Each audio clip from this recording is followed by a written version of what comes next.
Bonsoir à tous. On est ravis de vous retrouver pour une seconde édition de nos conférences en ligne avec les éditions du Septentrion, avec la Société historique de Québec et bien sûr la Société historique de Montréal. On a le privilège aujourd'hui de recevoir deux historiens et on va parler à nouveau d'un thème, l'antisémitisme au Québec dans les années 30.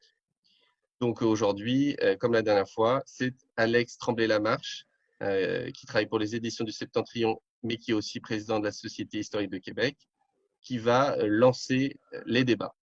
Alex, à toi. Oui, un grand merci, Sylvain. Je suis très heureux d'être avec vous ce soir pour cette conférence sur l'antisémitisme dans les années 1930. On va se pencher sur l'antisémitisme au Québec, mais en particulier sur le cas de Québec et de Montréal. Est-ce que c'est deux cas de figure différents? Québec est une ville où la communauté juive est beaucoup moins importante que Montréal, mais il y a quand même une communauté juive qui, c'est ça, provoque en fait, fait parler d'elle plutôt dans certains médias, provoque des réactions, si je peux m'exprimer ici, comme c'est le cas à Montréal également. Et pour en parler, on a décidé en fait d'aller chercher deux personnes qui ont une expérience particulièrement intéressante et complémentaire pour en parler. Pierre Anctil, qui est professeur titulaire au département d'histoire de l'Université d'Ottawa depuis 2004. C'est l'un des premiers chercheurs francophones à s'être intéressé à l'histoire de l'immigration au Canada durant la première moitié du 20e siècle et en particulier, en fait, à l'histoire de la communauté juive de Montréal. Il parle couramment le yiddish et l'hébreu et il est membre depuis 2012 de la Société royale du Canada. Il a publié plusieurs ouvrages sur le sujet, sur la communauté juive, beaucoup d'ouvrages au Septentrion, notamment celui-là sur les communautés juives de Montréal, histoire et enjeux contemporains. Il a récemment publié Les Juifs hassidiques de Montréal avec Ira Robinson aux presses de l'Université de Montréal. Et enfin, c'est ça, l'ouvrage de référence, à mon avis, sur les Juifs au Québec. Si vous ne voulez en lire qu'un seul, c'est celui-là, Histoire des Juifs du Québec de Pierre Anctil aux éditions Boréal. Bonsoir, M. Anctil. Bonsoir, ça va bien? Très bien. Et notre deuxième conférencier de ce soir, Alexandre Dumas, il est chargé de cours en histoire dans le réseau de l'Université du Québec. Il a notamment enseigné à l'UQTR, à l'UQAC, à l'UQAR. Il est également un spécialiste de l'histoire des relations entre l'Église et l'État et de l'histoire politique du deuxième tiers du 20e siècle. Il a fait des études assez intéressantes sur le duplessisme et le clergé à cette époque-là. Il est l'auteur de l'abbé Pierre Gravel, syndicaliste et ultranationaliste, personnage dont on parlera aujourd'hui, puisque bon, l'abbé Pierre Gravel s'intéressait à la question juive, entre autres. Et il est également l'auteur de L'Église et la politique québécoise de Taschereau à Duplessis, publié chez McGill Queen's University Press, un ouvrage qui reprend sa thèse brillante soutenue à l'Université McGill il y a quelques années. Bonsoir, Alexandre. Bonsoir. Bien heureux d'être avec vous. Et donc, pour commencer, j'aurais envie de vous demander peut-être comment est-ce que vous en êtes venu à vous intéresser à l'histoire de l'antisémitisme au Québec, à l'histoire en fait de la communauté juive et à l'histoire politique de cette époque-là, tous les deux? Alors, on sait qu'il y a de l'antisémitisme au Québec. Il y a très peu de surprises là-dedans. La plupart des sociétés occidentales sont marquées d'un titre ou un autre par ce phénomène. Mais l'antisémitisme, quand on l'étudie, nous apprend presque rien sur la communauté juive, puisque l'antisémitisme, c'est une construction, en quelque sorte, un fantasme souvent. C'est souvent aussi bâti dans des fins d'attaquer une communauté. Alors moi, j'ai voulu aller au-delà de cette barrière et m'intéresser en fait spécifiquement à l'histoire de cette communauté dans sa propre logique, dans sa propre culture, qui est une communauté au 20e siècle, surtout au début du 20e siècle, qui est récemment arrivée au Québec. Donc, je voulais avoir la logique interne, comment cette communauté évolue, se perçoit, quelles caractéristiques elle a sur le plan socio-économique et culturel, et comment elle perçoit le Québec à son tour quand elle traverse le rideau. C'est pour ça que j'en suis venu à ça, parce que j'étais très fondamentalement insatisfaits des études sur l'antisémitisme, qui nous donnent toujours le portrait des ennemis, des gens qui sont hostiles aux Juifs ou en tout cas qui ont des problèmes particuliers avec les Juifs. Et on n'obtient pas de ce point de vue-là grand-chose pour nous informer de ce qui se passe dans cette communauté juive de Québec ou de Montréal. Alexandre? Alors, de mon côté, ça a commencé précisément quand je me suis intéressé à un personnage antisémite, donc l'abbé Pierre Gravel, auquel j'ai consacré un livre, ce qui m'a amené à me renseigner sur l'antisémitisme, non seulement au Canada, mais aussi en Europe et un peu partout dans le monde. Et moi, ce qui m'a intéressé d'abord à l'antisémitisme, c'est la façon dont ça se distingue la plupart des autres formes de racisme, dans le sens où depuis à peu près aussi longtemps que l'antijudaïsme existe, c'est toujours associé à une forme de complot, donc une forme de fantasme paranoïaque qui éveille les passions des gens qui vont écrire contre les Juifs, ce qu'on ne retrouvera pas dans le cas du racisme sur d'autres communautés.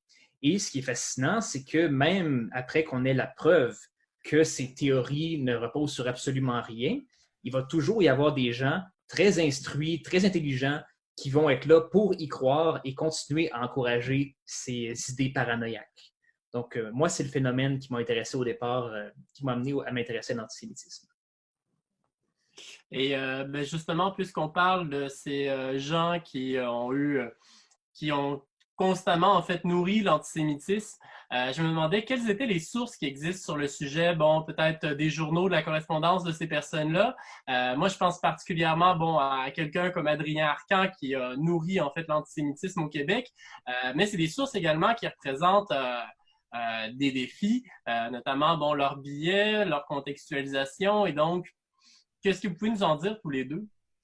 Eh bien, est tout à fait vrai qu'on a beaucoup sur les antisémites. On a beaucoup sur l'Église qui produit un discours hostile sur certaines formes de nationalisme. Mais on a aussi, et ça c'est quelque chose qu'on n'a peut-être pas assez exploré parfois, on a aussi des archives juives de Montréal qui sont considérables et qui sont le regard des Juifs sur ces mêmes personnages. Est-ce que les Juifs se sentent lésés, attaqués ou pas? Est-ce qu'ils se sentent menacés ou pas? Qu'est-ce qui reste, en fait, de cette perception? C'est fort intéressant. Et souvent, il faut les deux côtés. On ne réussit pas à décoder un discours contre l'autre facilement. Il faut les réunir et voir comment, en fait, la rencontre entre les deux sources produit beaucoup d'informations, en particulier sur l'intensité. La plus grande difficulté dans l'étude sur l'antisémitisme au Québec, c'est de le mesurer. Est-ce que c'est un antisémitisme présent partout, seulement dans certaines couches de la population? Est-ce qu'il est viscéralement intégré à la culture québécoise ou est-ce qu'il est en marge? Est-ce qu'il y a plusieurs antisémitismes, plusieurs formes d'hostilité simultanément? Oui, il y a ça. Et pour finalement dérouler le chevaux, il nous faut souvent aller aux archives juives. Alexandre? Ce qui est fascinant dans les années 30 avec les sources sur l'antisémitisme, c'est qu'elles sont presque infinies, dans le sens où tout périodique peut être une source sur l'histoire de l'antisémitisme. Si un journal ne parle pas de la question juive, c'est en soi une révélation. Donc, pour avoir un portrait global de la situation, il ne faut pas seulement se renseigner sur Adrien Arcan ou sur d'autres personnages comme ceux-là. À mon avis, il faut vraiment fouiller partout parce que toutes les sources sont susceptibles de nous renseigner. Et des fois, ça peut être des sources vraiment obscures. Et ici, je me permets une référence vraiment très précise. La thèse de doctorat de Rodolphe Lemieux qui nous parlait de l'emprisonnement pour dette. Et qui, à un moment, c'est une seule référence. Il nous parle du fait qu'à une époque, les Juifs vendaient et achetaient des enfants pour régler les dettes. Et ça, pour moi, c'est merveilleux, un exemple comme ça, parce que c'est vraiment ce qu'on pourrait appeler de l'antisémitisme ordinaire, dans le sens où il n'écrit pas ça dans le but de faire réagir les gens ou d'inciter à la haine pour les Juifs, mais pour lui, ça va de soi. C'est une réalité. Il l'a entendu, il le répète. Et c'est montrer à quel point n'importe quelle source peut nous renseigner sur l'antisémitisme? Ouais, non, effectivement, c'est fascinant. Puis on trouve en fait de l'antisémitisme à des endroits où on s'y attendrait pas. Et bon, ou même en fait les personnages qui en témoignent en fait n'en prennent peut-être pas parfaitement conscience. Et on a choisi en fait les années 30 parce que bon, c'est quand même une période assez particulière pour l'antisémitisme avec bon la montée du nazisme en Allemagne, la montée du fascisme un peu partout en Europe. C'est une époque justement qui suit la crise économique où donc il y a un certain repli et donc une certaine peur de l'autre. Mais je me demandais si on va en fait du côté de Montréal, du côté de Québec, elles ont l'air de quoi en fait les communautés juives de chacune de ces deux villes-là?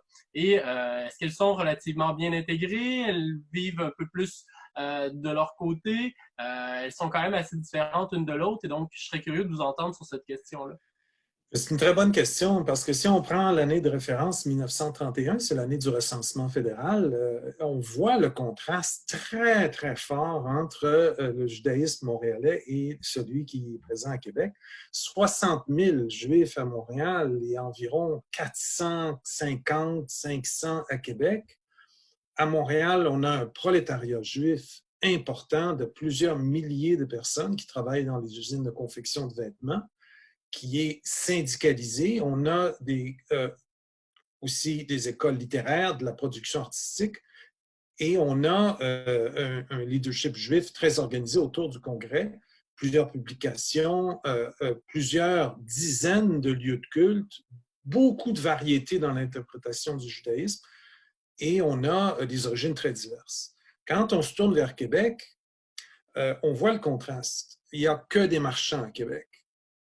Presque tous les Juifs, et si on parle des années 30, sont de petits marchands dans le secteur de la rue Saint-Joseph, près de la gare du Palais, où ils sont arrivés par le port. Et la plupart, dans un cas comme dans l'autre, rendus aux années 30, sont assez bien intégrés sur le plan économique. Ils ont en général des niveaux de vie acceptables, raisonnables. Ils se tirent bien d'affaire. La différence avec Montréal, c'est qu'à Montréal, il y a énormément de diversité linguistique, religieuse et culturelle. À Québec, il n'y en a pas. 95% de la ville est catholique et je pense que dans les années 30, c'est autour de 90% francophone. Alors, les Juifs de Québec sont confrontés à une société qui est monolithique, qui pense presque toutes de la même façon, et ils sont confrontés à l'Église. Ils trouvent précisément dans le clergé des opposants. Ils sont obligés d'en tenir compte. À Montréal, absolument pas. Il y a tellement de diversité que les Juifs ne sont pas visibles, sauf dans un quartier bien précis autour du boulevard Saint-Laurent. Alors, on est devant des cas de figure extrêmement contrastés. Et ben, à Montréal, il y a notamment bon, des députés juifs. Alexandre, peut-être que vous pouvez nous en dire un mot? Oui, M. Anctil parlait du fait que la communauté était assez bien organisée dans les années 30. Puis effectivement, on le voit sur le plan politique. Dès 1916, on va voir se faire élire le premier député juif à l'Assemblée législative, Peter Berkovitch, dans Montréal-Saint-Louis. Et en 1931, il y a un deuxième député juif qui s'ajoute, Joseph Cohen. Les deux vont être bien utilisés par leur parti pour séduire l'électorat juif et le convaincre de rester fidèle au Parti libéral, même si au final, ils vont avoir relativement peu de poids au sein de leur formation politique. Et à Montréal, on a plusieurs conseillers municipaux dans le même quartier qui sont issus de la communauté juive, dont certains sont très à gauche, qui circulent dans le milieu politique montréalais assez facilement. Alors que ça, c'est absent à Québec. Ni à l'Hôtel de Ville, ni dans la députation fédérale ou provinciale, les Juifs sont trop peu nombreux pour influencer le vote. Ils sont trop peu nombreux pour séduire vers un électorat franco-catholique. Donc, ça ne marche pas du tout de la même façon. Par contre, Berkovitch et Cohen vont être à Québec quand ils vont aller représenter les leurs au Parlement de Québec. Ben, en fait, ici, c'est peut-être le président de la Société historique de Québec qui se permet d'intervenir. À Québec, on a quand même eu Léon Robach, qui, bon, quand même été vers la ville de Montréal. Donc, c'est ça. on voit qu'il y a une partie de la communauté juive de Québec qui, migre vers Montréal pour peut-être avoir une vie associative davantage intéressante. Et la figure la plus connue du judaïsme à Québec, c'est un marchand, c'est Maurice Pollack, qui va ouvrir un magasin en 1902, fraîchement arrivé d'Ukraine, va ouvrir une manufacture de vêtements pour l'armée canadienne. Il va donc produire des uniformes et il va ouvrir son très grand magasin au coin de Dupont et Charret dans les débuts des années 50. Il va donc être une très grande figure dans un milieu où il y a très peu de Juifs et il est pratiquement le représentant de sa communauté à lui tout seul. Ouais. Et est-ce qu'on peut dire que les Juifs sont relativement bien intégrés dans les villes de Québec ou de Montréal, ou plutôt qu'ils vivent un petit peu de leur côté, qui vivent un peu plus en vase clos? À Québec, il y a un phénomène très intéressant. La plupart des Juifs sont dans le bas de la ville. Ils sont autour de la gare du Palais quand ils arrivent et à mesure qu'ils gagnent en richesse, ils sont plus à l'aise, ils veulent monter à la Haute-Ville. Ils veulent monter dans les nouveaux quartiers, surtout le quartier Montcalm, autour de la paroisse Saint-Dominique, paroisse Saint-Sacrement, et ils veulent établir évidemment un lieu de culte. Et c'est là, c'est un des deux grands conflits de la ville de Québec des années 30 autour de la question juive. Beaucoup de gens résistent pour des raisons religieuses à laisser les Juifs s'installer à la Haute-Ville, dans la classe moyenne, et ouvrir une synagogue qui serait visible aux yeux de tous. Et l'autre grand conflit, c'est l'ouverture du magasin Pollack en 1931 sur Saint-Joseph, le magasin qui est le premier grand magasin qu'il ouvre. Ça suscite énormément de critiques et d'hostilité parce qu'il fait concurrence à des entrepreneurs qui sont déjà là, la Liberté, fait concurrence à Paquette et au Syndicat de Québec. Sur le plan politique, moi, ce que j'ai remarqué surtout, c'est qu'il y a quand même une volonté de la part des formations de faire oublier l'identité juive de leurs représentants. Si je prends par exemple Peter Berkovitch, dans les journaux francophones, il va souvent devenir Pierre Berkovitch. Pour Louis Fitch, qui va être un député juif de l'Union nationale, on va souvent souligner le fait qu'il parle un français impeccable. Donc, on cherche vraiment à faire oublier un peu la différence. Donc, dans ce cas-ci, je ne crois pas qu'on puisse parler d'acceptation, simplement de tolérance.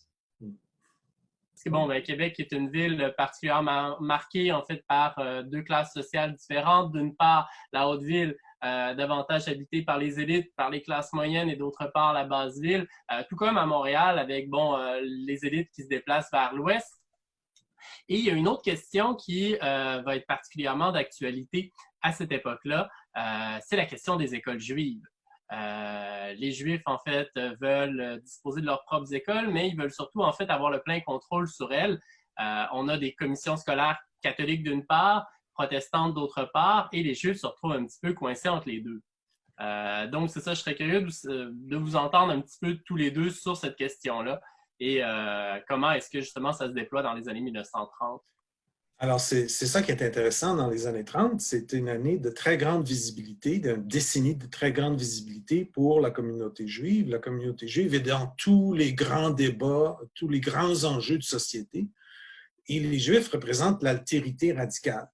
Et n'étant pas chrétiens, n'étant pas facilement intégrables dans le tissu socio-économique, paroissial, institutionnel, ni québécois catholique, ni protestant, on voit tout le monde discuter de leur place. Alors, les Juifs ne s'entendent pas entre eux.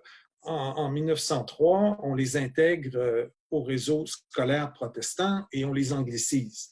C'est ce que souhaite l'élite juive de Montréal, l'élite mieux installée économiquement. Mais les immigrants récents qui, eux, parlent yiddish, ne souhaitent pas ça. Ils souhaitent avoir des écoles publiques, comme les catholiques et les protestants, qui vont contrôler et où on va enseigner le judaïsme et la langue yiddish et les valeurs juives. Et il y a un débat au Parlement de Québec dans lequel Berkovitch va apparaître comme un des grands porte-parole de la communauté juive. On décide Taschereau, le premier ministre libéral, décide de créer une commission scolaire juive, en gros sur le modèle des deux autres, catholiques et protestantes. Ça soulève un grand tollé. C'est un des grands moteurs de l'antisémitisme québécois, c'est la question des écoles juives. Évidemment, il y a une partie du clergé qui sent que les Juifs vont s'accaparer un domaine institutionnel, légal, un domaine de légitimité qui, eux, croyaient réservé aux seuls chrétiens. Et c'est beaucoup autour de ça que Adrien Arcan et d'autres intervenants radicalement antisémites vont bâtir leur attaque sur la supposée pénétration exagérée des Juifs dans la société québécoise. Parce que même au-delà des antisémites comme Arcan, le projet de créer une commission scolaire juive, ça va créer une réaction très forte. Et ce qui est fascinant de remarquer, c'est qu'il va y avoir une unanimité dans la presse contre le projet d'une commission scolaire juive. Et ça, c'est extrêmement rare qu'on va voir la presse libérale, conservatrice et catholique être d'accord sur une question. Et même les journaux libéraux vont critiquer ce projet de loi qui est pourtant appuyé par le premier ministre lui-même. Ici, je prends surtout l'exemple du Soleil de Québec, qui est à l'époque un gros éditorial de 24 pages quotidien pour encenser le gouvernement. Tout le journal, c'est une publicité du Parti libéral. Et pourtant, l'éditorialiste va critiquer le projet de créer une commission scolaire juive. À Montréal, le Canada, qui est le journal du Parti libéral, ne va pas aller jusque-là, mais il ne couvrira simplement pas la question. Donc, un silence qui en dit beaucoup quand même. Donc, il y a vraiment une réaction qui est très forte contre le projet.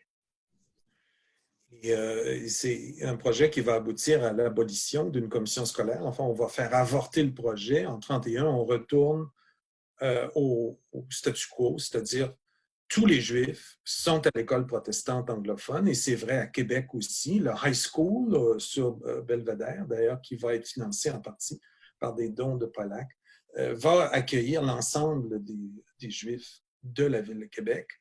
Et c'est un rendez-vous manqué. C'est tragique parce que c'est une communauté juive qui aurait pu souhaiter en partie se franciser, avoir plus de rapport avec les francophones. Elle est contrainte par une décision du gouvernement provincial et libéral du temps, sous la pression de certains nationalistes. Elle est contrainte à retraiter dans le giron du monde anglo-protestant, dont elle ne sortira que beaucoup plus tard, au moment de la Révolution tranquille, quand la Révolution tranquille se produit finalement et qu'on abolit ces contraintes confessionnelles, la communauté juive et de Montréal surtout, mais en partie celle de Québec, devient anglicisée complètement et le rendez-vous est manqué. Et ce sont vraiment les intérêts électoraux qui vont guider la décision du gouvernement, parce qu'à la session de 1931, donc avant que Taschereau annonce le retrait du projet, Camillien Hood, le chef des conservateurs, va prévenir que la prochaine campagne électorale va porter sur la question si le gouvernement va de l'avant avec son projet. Oui, en effet. Et on a brièvement mentionné en fait le cas des protestants. C'est ça que il y a eu un rendez-vous manqué avec les Canadiens français et la communauté juive. Est-ce qu'on peut dire que, là je m'avance peut-être dans un terrain glissant, que les protestants étaient plus ouverts, ou c'est parce qu'ils ont été contraints à être plus ouverts qu'ils l'étaient? Est-ce que peut-être en fait que pour sortir de ce terrain glissant-là, j'aurais envie de dire quelles sont les différences que vous voyez entre les rapports que les catholiques et les protestants ont au Québec avec les communautés juives à l'époque? C'est extrêmement complexe. Et Bégin et Villeneuve, les évêques de Québec, émettent des directives, on les connaît dans les années 20 et 30, des directives qu'on appelle doctrinales, c'est-à-dire qu'un catholique est tenu à respecter certaines règles de comportement, des règles qui sont contraignantes pour un pratiquant. Et il dit, entre autres, Villeneuve, concernant la question scolaire, qu'il est interdit, sous peine de grave condamnation, d'éduquer les Juifs, les schismatiques, ça c'est les protestants, les orthodoxes et tous les non-catholiques dans les écoles catholiques. L'Église insiste au Québec que l'Église catholique contrôle l'éducation en français et cette éducation en français n'est que pour les catholiques. Et c'est ça la barrière qui est inamovible, impossible à retirer. Les protestants ont une attitude plus souple sur le plan confessionnel. Ce qu'ils vont faire, en fait, ils vont regrouper tous les Juifs à l'école Barending, qui est au coin de Saint-Urbain et c'est Saint-Viateur, non, Marianne, je crois. Ils vont donc bâtir une école protestante juive. Et toutes les autres écoles protestantes de la ville n'ont pas de juifs. Alors, c'est selon. Moi, je suis d'avis que les deux communautés protestantes et catholiques étaient foncièrement, à l'époque, confessionnellement hostiles aux Juifs, mais que les protestants ont fait preuve d'un peu plus d'opportunisme et de souplesse. Alexandre, est-ce que vous voudriez rajouter quelque chose là-dessus ou qu'est-ce que vous en pensez? Ben, je n'ai pas suffisamment étudié la communauté protestante pour faire une comparaison qui se tient, mais évidemment, il y a quand même une volonté à l'intérieur des archevêchés de Québec et de Montréal pour combattre l'antisémitisme qui est montant dans les années 30, ce qui ne signifie pas une sympathie pour la communauté juive. Au contraire, à l'archevêché de Montréal, j'ai vu des rapports qui disaient que l'antisémitisme en soi n'est pas condamnable tant qu'il n'est pas outrancier. Mais il y a quand même au moins cette volonté de combattre l'antisémitisme. À l'archevêché de Montréal, entre autres, on va être très hostile au parti d'Adrien Arcan. Arcan qui va se plaindre à Monseigneur Gauthier que beaucoup de prêtres parlent contre lui régulièrement. Du côté de Québec, par contre, l'antisémitisme va s'exprimer assez librement jusque dans la Semaine religieuse de Québec, qui est le périodique officiel de l'archevêché, qui est dirigé par le chanoine Cyril Labrec, qui lui-même est un antisémite très expressif. Officiellement, il combat seulement les francs-maçons. Par contre, l'association entre francs-maçons et juifs est tout à fait évidente dans ses textes. Et il y a même une citation que j'aimerais mentionner, où il nous parle des Juifs et qui l'écrit comme une engeance intéressante, bien qu'embarrassante. Il nous dit, d'une part, il faut les traiter avec justice et charité, d'autre part, il faut protéger les nôtres contre leurs procédés rapaces. Et donc, cette personne dirige le journal qui est distribué à tous les prêtres de l'archevêché, sans jamais être rappelé à l'ordre par le cardinal Villeneuve. Effectivement, on voit qu'il y a un antisémitisme au sein, en fait, des autorités religieuses, même si, effectivement, bon, la position officielle est d'être relativement prudent, puis de ne pas l'encourager, même si on permet, en fait, que certaines personnes au sein, en fait, de la tête de l'Église en expriment. Une autre des questions, en fait, que je pense qui est essentielle pour comprendre le contexte des années 30, il y a la question de la crise économique, mais il y a la question aussi de l'immigration juive. Il y a eu un boom assez important d'immigration juive à Montréal à la fin du 19e siècle et au début du 20e, qui explique qu'on ait 60 000 personnes en 1931. Mais qu'en est-il, en fait, dans les années 1930? Est-ce qu'on continue à avoir beaucoup de Juifs qui arrivent au Canada et en particulier à Montréal et à Québec à cette époque-là en raison de la crise économique pour trouver des conditions meilleures? Est-ce que cette immigration-là dérange? Est-ce que cette immigration-là est amplifiée par les pouvoirs politiques alors qu'elle s'est rétrécie? J'aimerais vous entendre tous les deux sur cette question-là. Alors, l'immigration en général, alors, il ne faut pas penser juste en termes d'immigration juive, il faut penser en termes du flux migratoire général qui se dirige vers le Canada. Le Canada prend la décision après 23 de réduire fortement l'immigration et en particulier de n'accepter que des fermiers ou des personnes qui ont une expérience agricole et des domestiques qui viennent travailler donc dans des maisons. Évidemment, ça nuit énormément à l'immigration juive, qui est surtout composée de personnes qui travaillent dans les services dans les villes. Ça chute encore à partir de 29-30 à cause de l'immigration entre en conflit avec la situation économique. Les syndicats réclament la fin de l'immigration à cause du taux de chômage. il n'y a plus d'immigrants juifs pratiquement à partir de 1930 jusqu'à 1948. Ça va tomber à moins de quelques centaines d'immigrants juifs par année pendant la Grande Dépression et la Deuxième Guerre mondiale. Donc, ce n'est pas un problème d'immigration objectivement, sauf que les Juifs, mais en particulier tout le contexte international, fait que on expulse à partir de 38-39 énormément de Juifs allemands, autrichiens, tchèques, et ces gens-là se retrouvent, ça crée une crise de réfugiés très grande, se retrouvent apatrides, incapables de trouver un espace, et beaucoup vont cogner aux portes du Canada pour entrer. Alors, ce qu'on trouve qui est paradoxal, c'est que le devoir, par exemple, que j'ai étudié en plus de détails, même s'il n'y a plus d'immigration, c'est terminé.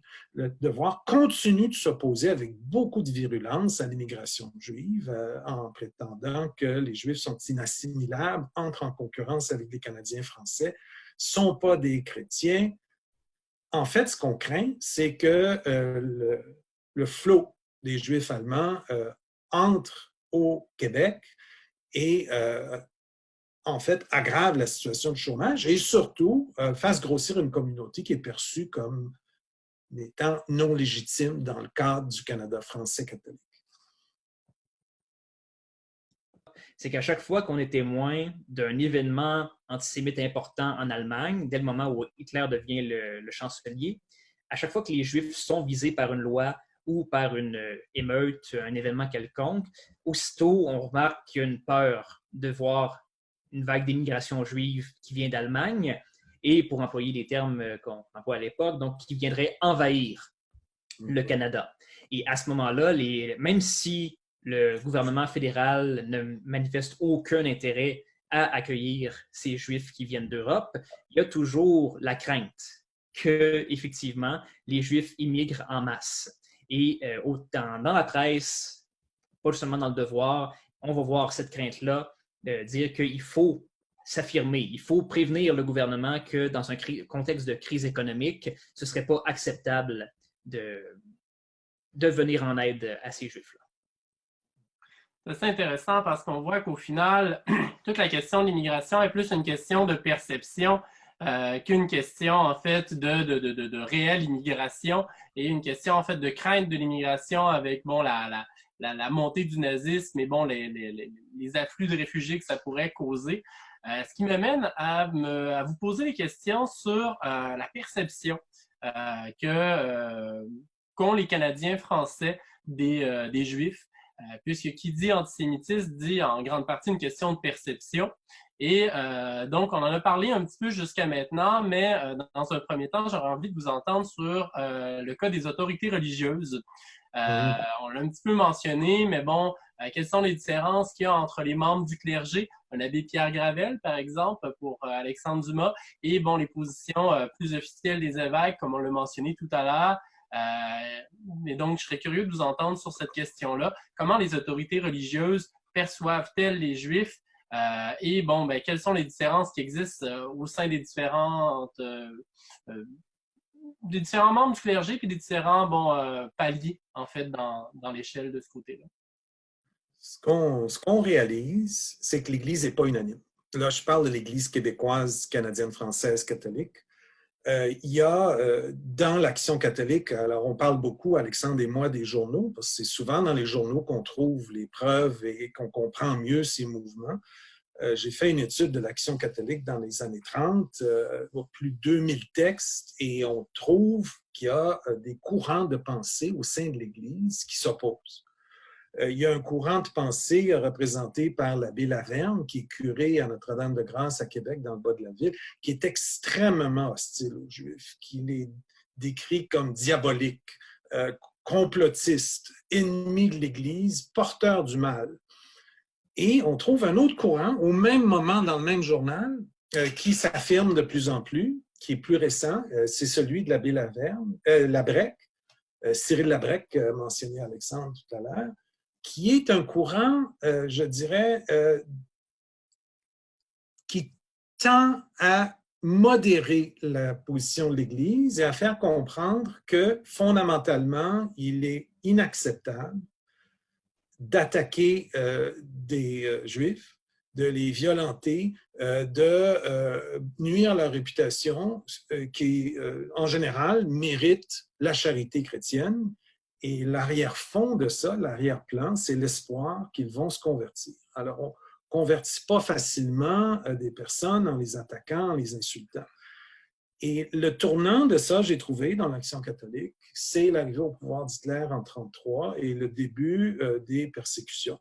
Quand on réalise dans l'Église de Québec que Hitler violente les Juifs, en fait, se comporte d'une manière non acceptable sur le plan de l'éthique chrétienne, il y a une modération qui s'installe et l'abbé Labrec, Alexandre a pris la peine de le dire, explique qu'il n'est pas question pour les chrétiens et les catholiques d'agir de manière violente. Mais oui, se méfier. C'est un discours différent de ce qu'on trouve dans l'Église. Moi, je pense que l'antisémitisme des Canadiens français est issu de l'Église. Il est en droite ligne venu du discours de l'Église. Alors, il faut distinguer entre deux phénomènes, l'anti-judaïsme et l'antisémitisme. L'Église n'est pas contre les Juifs pour des raisons raciales ou pour des raisons séculières, elle est contre la religion juive, elle est contre le judaïsme, elle est contre la non-conversion des Juifs. Et c'est un discours assez différent de celui d'Arcan, qui est un discours nationaliste, racial, proche du nazisme, qui est un discours qui veut exclure les Juifs sur la base de leur influence économique et sociale et raciale. On est devant ça dans l'Action catholique et dans plusieurs autres journaux, et il y a des degrés, des complexités qui sont difficiles à saisir. Moi, j'ai eu la chance de consulter les archives de plusieurs évêques et c'est intéressant de consulter les documents privés parce que c'est là que les évêques peuvent se permettre de dire vraiment le fond de leur pensée. Et on en avait évidemment qui étaient très hostiles à l'endroit des Juifs. Je pense surtout à Monseigneur Comtois de Trois-Rivières, qui, lui, n'était pas très... ne se prononçait pas beaucoup sur la question en public, mais en privé était extrêmement hostile envers les Juifs. Quand il va être question d'une commission scolaire juive, il va dire à ses collègues évêques que les Juifs sont les pires ennemis de la civilisation chrétienne et qu'ils trouveraient certainement une façon d'abuser de leur commission scolaire, comme ils ont abusé de tous les privilèges qui leur ont été donnés dans le passé. Et à l'autre extrême, on retrouve Monseigneur Ross à Gaspé, qui, lui, au contraire, va considérer que oui, les Juifs devraient avoir droit à leur commission scolaire. Naturellement, il faudrait qu'elles soient encadrées par le gouvernement. On ne pourrait pas les laisser entièrement libres. Il faut s'assurer que leurs valeurs, les valeurs qui sont transmises, sont compatibles avec les valeurs canadiennes. Mais oui, les Juifs devraient avoir droit à leurs propres écoles. Donc, on voit vraiment que les courants sont très diversifiés. Et je veux aussi dire un mot sur Monseigneur Gauthier, parce qu'on a souvent dit que Monseigneur Gauthier était celui qui avait lancé Adrien Arcan dans son aventure antisémite. Et ça, c'est une rumeur qui a été lancée par Adrien Arcan lui-même, environ 25 ans après la mort de Monseigneur Gauthier. Donc, l'archevêque, évidemment, n'avait pas l'occasion de se défendre. Et via le téléphone arabe, c'est une idée qui est devenue très présente dans l'historiographie. Ça a été cité très souvent, même s'il faut reconnaître aujourd'hui qu'il n'y a absolument aucune source qui permet de l'affirmer. Et sur l'abbé Pierre Gravel, je suis curieux de vous entendre davantage sur le personnage. On a d'ailleurs une très belle photo de lui en train de faire le salut nazi, comme on le voit à l'instant. Est-ce que c'est vraiment un salut nazi? Est-ce que vous pourriez contextualiser un petit peu le personnage? Alors, premièrement, ça, ce n'est pas un salut nazi. Le salut nazi, le bras est plus penché vers l'avant. Il est beaucoup moins élevé. Ça, c'est beaucoup plus le salut fasciste. Il faut le préciser. Alors, l'abbé Gravel, c'est un prêtre syndicaliste qui va d'abord former des syndicats à Thetford Mines et qui va ensuite être un conférencier très populaire dans la région de la capitale nationale dans les années 30 et 40. Et c'est quelqu'un qui aime énormément provoquer, d'où le salut qu'on peut voir ici. Mais il va préciser que ce n'est pas Hitler ni Mussolini qui lui ont appris ce geste, c'était Abraham qui saluait ainsi son peuple. Gravel savait qu'il était surveillé par la police montée et donc il n'y ratait pas une occasion de les provoquer. Le discours antisémite de Gravel, c'est vraiment très loin du discours officiel de l'Église, dans le sens où c'est un antisémitisme qui est très, très affirmé. Mais il sait très bien comment déjouer ses supérieurs. Entre autres, quand il fait des conférences sur la question juive, il leur donne des titres qui n'ont absolument rien à voir avec leur contenu. Par exemple, on va appeler ça « C'est le printemps, c'est la vie », alors qu'en réalité, ce qu'on veut dire, c'est « Les Juifs qui fuient l'Allemagne, on ne doit surtout pas les accueillir ici ». Et c'est de cette façon-là qu'il va réussir à déjouer ses supérieurs. C'est évidemment délicat à l'époque de dénoncer le discours d'un prêtre, de le faire publiquement. Il y a beaucoup de gens qui vont écrire au cardinal Villeneuve pour le prévenir que le discours de Gravel est foncièrement antisémite. Mais ces lettres-là, généralement, ce sont des lettres anonymes. Et, règle générale du cardinal Villeneuve, quand il reçoit des lettres anonymes, il ne s'en occupe pas, tout simplement.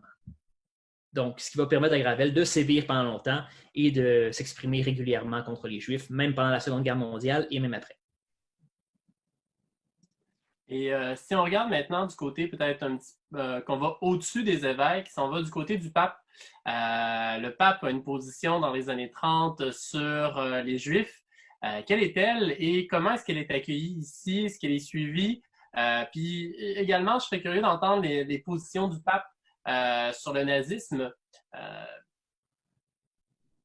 Alors, le pape qui est là au moment de la prise du pouvoir de Hitler en 1933, c'est Pie XI. Il est à la fin de son mandat, il va décéder en 1939, il est donc très bien installé. Pie XI entre en conflit assez rapidement avec Hitler, malgré qu'il ait signé un concordat pour protéger l'Église catholique, comme il a signé avec d'autres États européens. Le concordat se signe en 1933. À un moment où Hitler n'a pas encore complètement noyauté la société allemande, il n'a pas complètement nazifié l'Allemagne, mais très rapidement, le concordat est violé par les nazis et des persécutions contre le parti centriste allemand catholique et surtout contre certaines congrégations religieuses, contre certains prêtres commencent. Et Pie XI se sent l'obligation de dénoncer dans une encyclique très, très percutante en mars 1937, qui est écrite en allemand, qui s'appelle Mit brennender Sorge, avec une brûlante inquiétude, qui est lue au printemps, au dimanche des Rameaux, dans toutes les églises catholiques de l'Allemagne. C'est un coup porté contre Hitler. C'est une dénonciation en particulier du nazisme comme idéologie d'État qui aurait remplacé Dieu, de la race, de la domination de l'État sur l'Église et des violences qui ont lieu contre les catholiques. Pie XI omet de parler des violences contre les Juifs. Et ça place le régime et l'Église dans une situation de tension très marquée. C'est la fin, pour ce qui concerne l'Église catholique québécoise, c'est la fin de toutes les sympathies pour le nazisme qu'on trouve. L'Action catholique en particulier reproduit au complet dans le détail l'encyclique et cesse d'appuyer le nazisme déjà à partir de 1935-1936, c'est très net à partir de 1937. On ne parle pas des journaux libéraux, là, qui sont de toute évidence pas pour sympathiser avec le nazisme. Et ça marque un tournant et ça discrédite un certain nombre de prêtres, et en particulier Adrien Arcan, qui vont poursuivre dans le sens d'une complicité avec le nazisme, et en particulier avec le nazi anglais Mosley, Oswald Mosley, qui dirige the Union of British Fascists, qui est probablement plus le modèle que va prendre Arcan que le modèle nazi pur d'Adolf Hitler. Donc, il y a une rupture au milieu des années 30 qui est très marquée, qui contredit complètement ce que certains ont dit, certains historiens, à l'effet que le Québec est unanimement fasciste, unanimement attiré par, imprégné même d'idéologie fasciste et nazie. C'est absolument le contraire qui se produit. Ça ne veut pas dire qu'il ne reste pas des gens dans la société québécoise qui continuent de s'inspirer ou d'être attirés pour une raison ou pour une autre. Mais en gros, la masse de l'Église, des prêtres, des élites, tourne le dos à Hitler à partir de l'encyclique de 1937. Si on se pose la question, oui, le pape Pie XI a remarqué Arcan et s'y est intéressé. Ça commence avec Monseigneur Gauthier qui va condamner publiquement le parti d'Arcan, même avant l'encyclique du pape. Donc, il va dire que le fascisme d'Adrien Arcan, c'est un nazisme qui a été adouci pour le rendre acceptable aux Canadiens français. Et Monseigneur Mozzoni, qui était le délégué apostolique, donc le représentant du Vatican au Canada, va trouver que cette condamnation, c'est insuffisant. Et il va écrire à Rome pour prévenir le pape qu'il existe au Canada un parti nazi financé et contrôlé par Hitler, par le Reich allemand. C'est vrai, ça? Non, non. C'est ce qu'il va déclarer, là. C'est ce que Mozzoni va dire au pape. Et donc, le pape va demander aux évêques canadiens de dénoncer fermement le mouvement naziste canadien. Du côté des évêques anglophones, on va suivre, donc la condamnation va venir très rapidement. Mais du côté des évêques canadiens-français, québécois, les évêques vont se contenter, en fin de compte, de reproduire l'encyclique et la condamnation de Monseigneur Gauthier. Donc, on n'ira pas plus loin, même après l'avertissement du pape, surtout de la part des évêques en région où le parti d'Arcan n'aura jamais vraiment eu de popularité. Et on mentionnait en fait les inspirations britanniques d'Adrien Arcan, l'antisémitisme, puis bon, un certain penchant pour le nazisme et l'antisémitisme sur le plan politique, si je peux m'exprimer ainsi, c'est quelque chose qu'on voit au Québec. Il faut le rappeler, mais qu'on voit également ailleurs, un Léon Degrelle, par exemple, en Belgique, il y en a également ailleurs. Et donc, je serais curieux de vous entendre un petit peu plus sur les liens qu'entretiennent ou les liens qui n'entretiennent pas, ou que ce soit en fait sur le plan de correspondance ou que ce soit uniquement sur le plan de filiation, de lecture, etc., que les antisémites québécois entretiennent avec les antisémites de l'étranger à cette époque-là.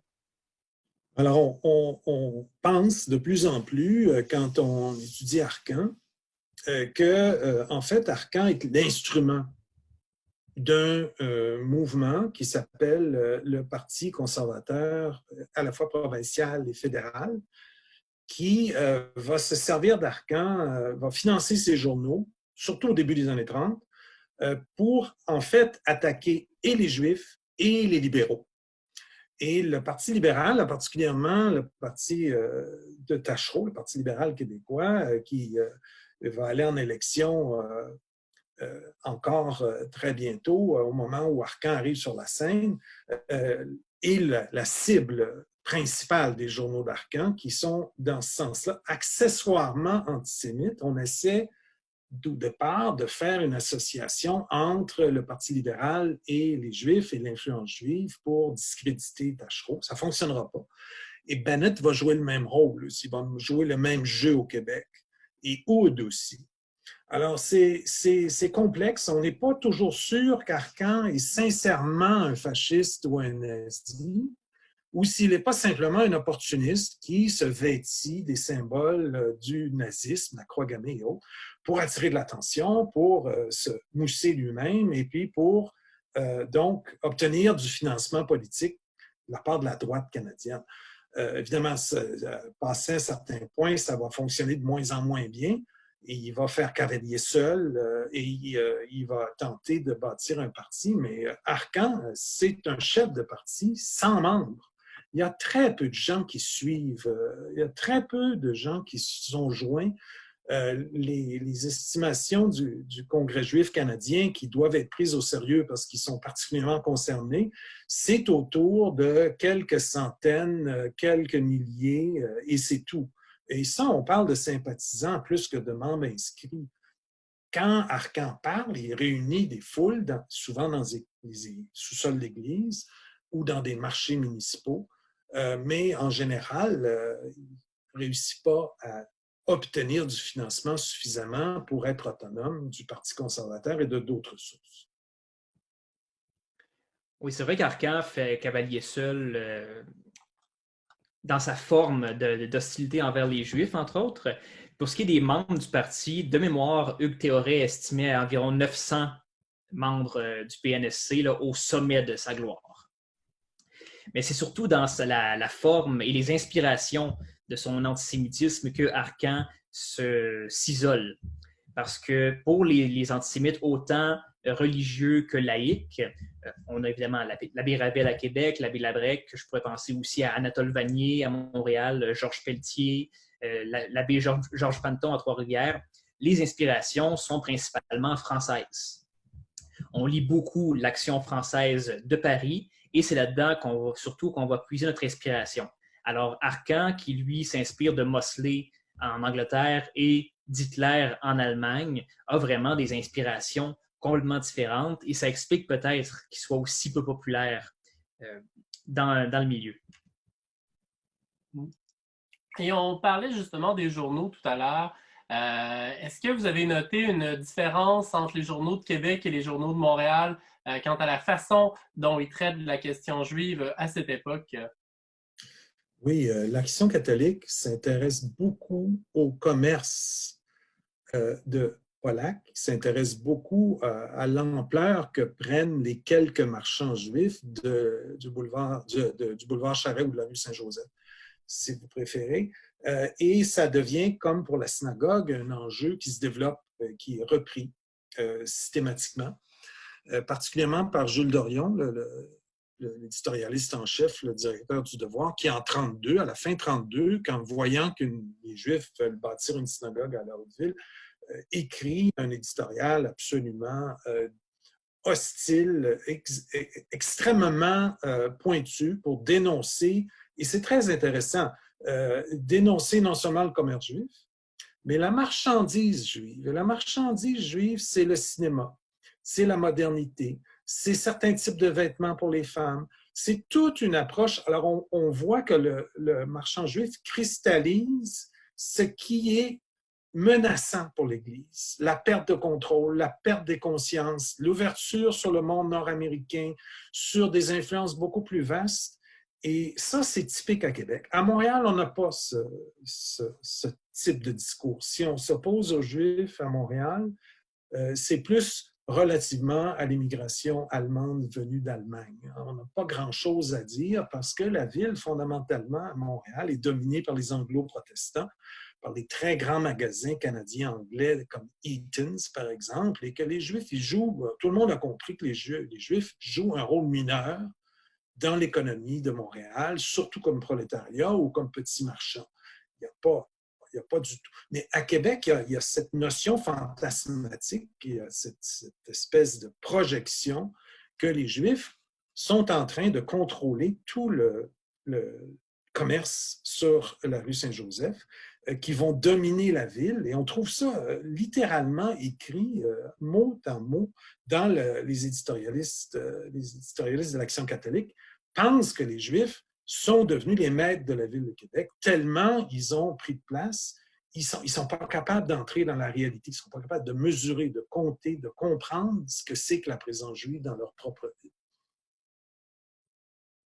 Ce discours antisémite dans la presse, peut-être que M. Anctil va me contredire là-dessus, mais d'après moi, c'est vraiment limité aux journaux indépendants, aux journaux catholiques. Oui. Ça va être très présent dans Le Devoir à Montréal, dans l'Action catholique à Québec. Par contre, dans la presse à plus grand tirage, la presse, la presse Le Soleil, Le Canada, on ne retrouvera pas ces éditoriaux violemment antisémites. Même dans les moments plus forts, comme en 1938, quand on craint vraiment une immigration juive.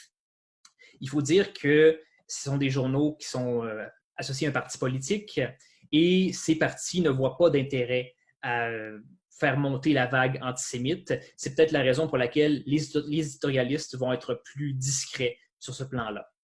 Les seuls moments où on va voir des articles anti-juifs dans les journaux libéraux conservateurs, c'est quand le contexte politique s'y prête, entre autres en campagne électorale.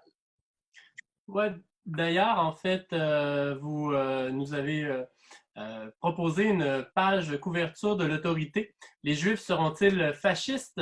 On est en pleine campagne électorale au moment où on se retrouve face à ça. Oui.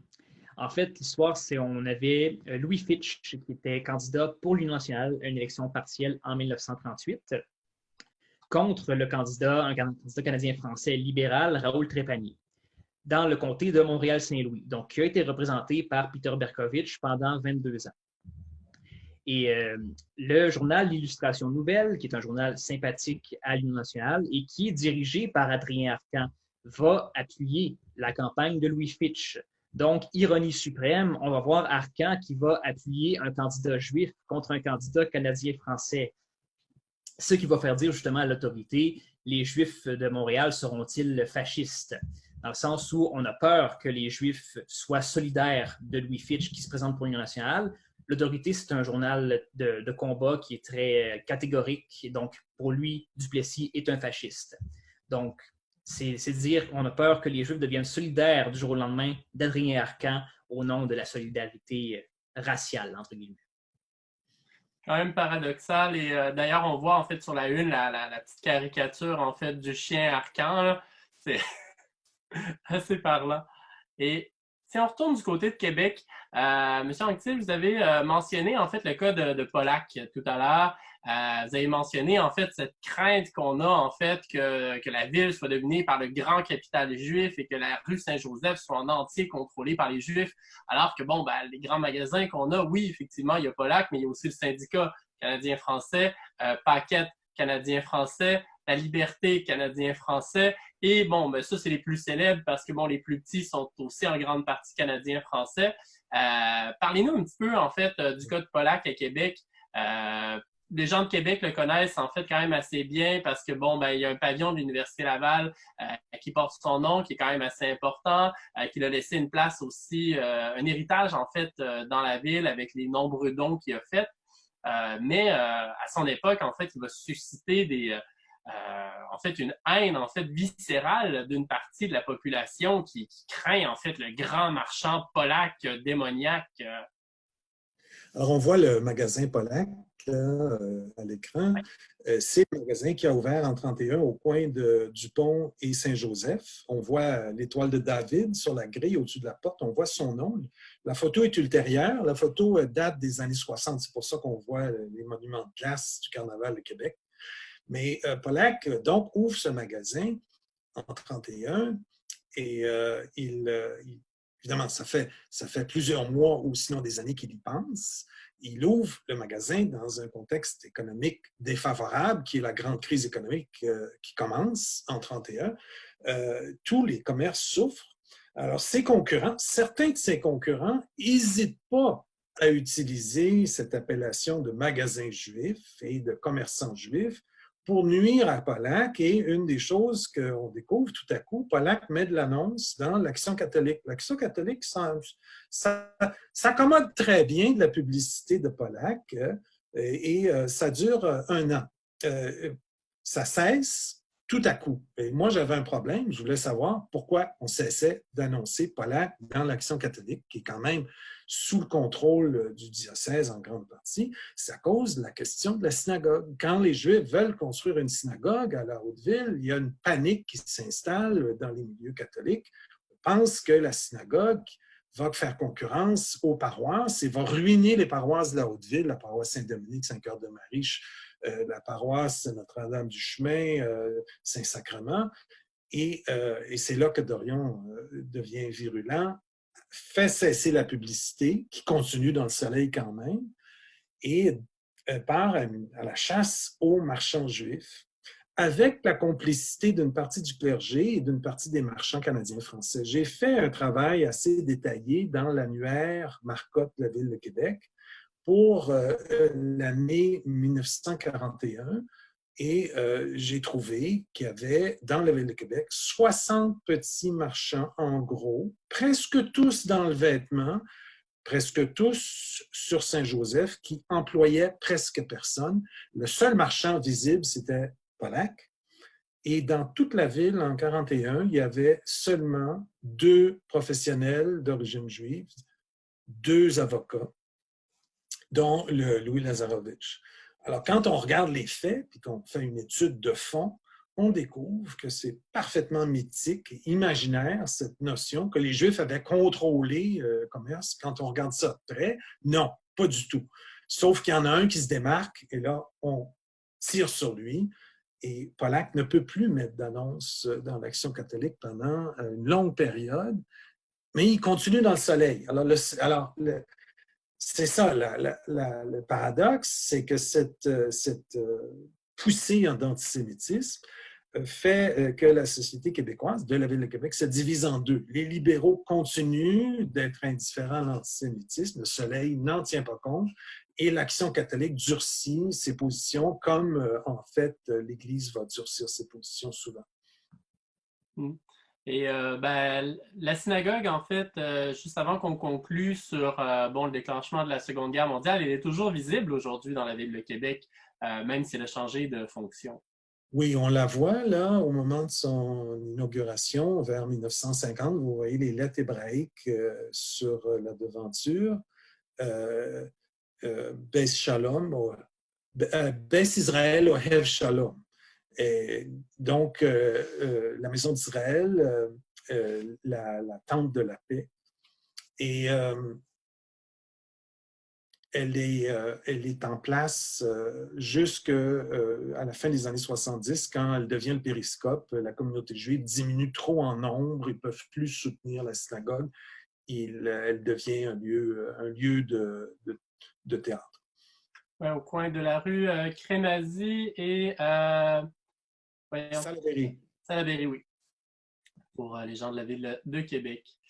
Et donc, juste avant de laisser la parole à mon collègue de la Société historique de Montréal, pour conclure, j'aurais envie de vous demander, en fait, où en est-on en 1939 lorsque la Deuxième Guerre mondiale est déclenchée, du côté, en fait, de l'antisémitisme, du côté, en fait, de la question juive à Québec et à Montréal. On a vu que les Québécois, en fait, bon, dans un premier temps, pouvaient être tentés un peu par certaines idées fascistes, mais qu'à partir du moment où le pape les rejette en fait de façon assez formelle, bien il s'en distancie. Et bon, il reste, oui, effectivement, des gens qui supportent un certain fascisme. Adrien Arcan, par exemple, l'abbé Gravel, l'abbé, en fait, Labrec. Mais bon, ces gens sont marginaux, même si certains, en fait, ont quand même un large public. Je pense notamment, bon, à certains prêtres. Mais où est-ce qu'on en est en 1939 et est-ce que la guerre, en fait, vient changer la donne? En fait, quand on regarde l'Action catholique, qui est probablement le journal le plus catholique, le plus conservateur du Québec, fondamentalement, le nazisme est condamné par le journal, en particulier par l'éditorialiste qui, à ce moment-là, est assez jeune, Louis-Philippe Roy, condamné pour ses violences, pour ses abus de pouvoir, pour son antidémocratisme, et condamné par l'Église, par Pie XI. Et juste avant la guerre, Pie XII arrive, je crois que c'est en mars 1939 qu'il devient pape. Mais l'élan est donné. Le Canada français, on pourrait dire, je pense, on pourrait faire l'hypothèse très solidement que le Canada français est détourné. Il est indifférent au mieux ou au pire, il est hostile au point de vue de Hitler, au type de régime que Hitler représente. Et c'est extrêmement important parce que ça va avoir un impact sur la participation des Canadiens français à la Deuxième Guerre mondiale. Il y a une participation qui est relativement égale à celle de la population des Canadiens français, une proportion des Canadiens français sur la population canadienne. C'est la preuve que la population en général, d'après moi, avait peu de sympathie pour le nazisme, que c'est resté fondamentalement une influence de plus en plus diminuante à mesure que les années 30 arrivent, et qu'il ne reste que quelques individus pour supporter ce genre d'idéologie, dont Adrien Arcan, qui va être emprisonné en 40. Évidemment, ça prend plus que la Seconde Guerre mondiale pour que les gens deviennent soudainement sympathiques à la communauté juive. Par contre, le fait que l'antisémitisme devienne aussi étroitement associé au nazisme, donc à Hitler, à l'ennemi, ça va permettre en quelque sorte de venir diminuer le discours antisémite dès le moment où la guerre éclate. Du côté des autorités religieuses, entre autres, on va devenir beaucoup moins tolérant envers le discours antisémite qui vient en quelque sorte émuler le discours de l'ennemi. On parlait tout à l'heure du curé Lavergne, qui était un antisémite assez bruyant à Québec. En 1941, le cardinal Villeneuve va le pousser à quitter sa cure. Et parmi les raisons qui vont le pousser à agir, dans son dossier disciplinaire, on va parler de ses incitations à la haine contre les Juifs. Donc, on voit qu'il commence vraiment à avoir une réaction contre un sentiment qui était globalement accepté jusque-là. Et du côté des partis politiques aussi, on va devenir beaucoup plus prudent. À toutes les campagnes électorales dans les années 30, il va y avoir une réaction anti-juive, que ce soit du côté du Parti libéral ou des conservateurs, dépendant de qui a gagné. Mais à partir de 1939, c'est un discours qu'on ne se permettra absolument plus. Il va toujours y avoir des candidats juifs aux élections provinciales, mais on ne critiquera plus autant un candidat juif, un député juif, sur son origine culturelle ou ethnique. C'est un argument qu'on va vraiment laisser tomber. Un grand merci à tous les deux, messieurs. Il y aurait probablement encore plein de questions à poser sur la question de l'antisémitisme au Québec dans les années 30 et sur la comparaison et surtout les différences qu'on peut tirer de l'analyse qu'on peut faire de Montréal et de Québec. Juste avant, en fait, de clore, je repasserai la parole à mon collègue de la Société historique de Montréal qui a quelques questions pour vous. Alors, j'ai une première question pour Pierre. C'est par rapport à Maurice Pollack. Je sais que vous avez beaucoup étudié le personnage et comment il était représenté en fait dans la presse. Est-ce que vous pouvez nous parler de ça et comment on a utilisé un peu son image pour faire peur aux gens? Oui, alors c'est très intéressant. Je vous ai envoyé une image d'Adrien Arcan qui reproduit la photo de Pollack en 1933 dans son journal, si ma mémoire est bonne, c'est le Patriote. Et il commet un texte très hostile, très menaçant. C'est un gorille, c'est un gangster, c'est quelqu'un qui va vous voler. C'est une exception. En fait, Pollack à Québec n'est pas mentionné vraiment dans l'Action catholique. On ne le nomme pas. On ne dit pas c'est le marchand juif Pollack. On parle juste en général des marchands. On sait qu'il est capable de se défendre. On sait qu'il a des moyens très efficaces sur le plan légal ou sur le plan économique. L'Action catholique ne veut pas risquer ça. Et puis, je pense que l'Église ne veut pas risquer non plus des procès ou Écoutez, on comprend que dans le contexte démocratique canadien, il y a une limite. Ça s'appelle la diffamation. Et si on va trop loin, on va se retrouver devant une cour de justice. Et l'Église comprend ça aussi, même si elle n'a pas particulièrement de sympathie. Dans le Soleil, dans les journaux plus libéraux, là, on va permettre la publicité, on va laisser s'étaler les offres commerciales de Pollack comme celles de tous les autres sur la base du principe que le marché est ouvert. On est dans une société libérale et quiconque est libre de proposer des marchandises au prix qu'il souhaite au public. Et c'est ça la différence entre les deux mondes. Dans un monde, l'Église veut contrôler la marchandise, l'offre, il veut contrôler la moralité des services offerts, elle veut contrôler aussi la moralité des personnes qui offrent la marchandise et qui détiennent des commerces, et le Soleil ne veut pas. Par rapport à Montréal, pour revenir sur notre ville, tout à l'heure, je crois que vous vouliez parler de Joseph Schubert, qui était donc oui, au c'est conseil exactement municipal. ça. Merci. Comment ils étaient, de quel bord politique étaient les hommes politiques, enfin cet homme politique juif-là, et puis après il y a un député très célèbre qui va prendre le relais. Est-ce que ils ont été perçus comme des gens d'extrême gauche ou enfin des communistes, ou comment ça s'est passé? Oui, c'est ça. Ils ont été très largement perçus comme des individus qui étaient inspirés par le communisme, inspirés par la lutte des classes, qui, d'ailleurs, Joseph Schubert va faire énormément pour favoriser, en fait, le confort, le développement de la classe ouvrière. Il va bâtir un bain au coin de Bague et Saint-Laurent. Il va prendre le parti des grévistes, il va prendre le parti des gens qui souffrent dans la crise économique. Ils sont en général plus à gauche que les libéraux classiques. Mais il y a une partie aussi, il y a une partie du personnel, des gens qui se présentent et qui sont élus sous la bannière libérale, qui sont dans la bonne ligne libérale classique. On ne trouve pas, évidemment, beaucoup de droitistes dans la communauté. Vous aurez compris ça, évidemment.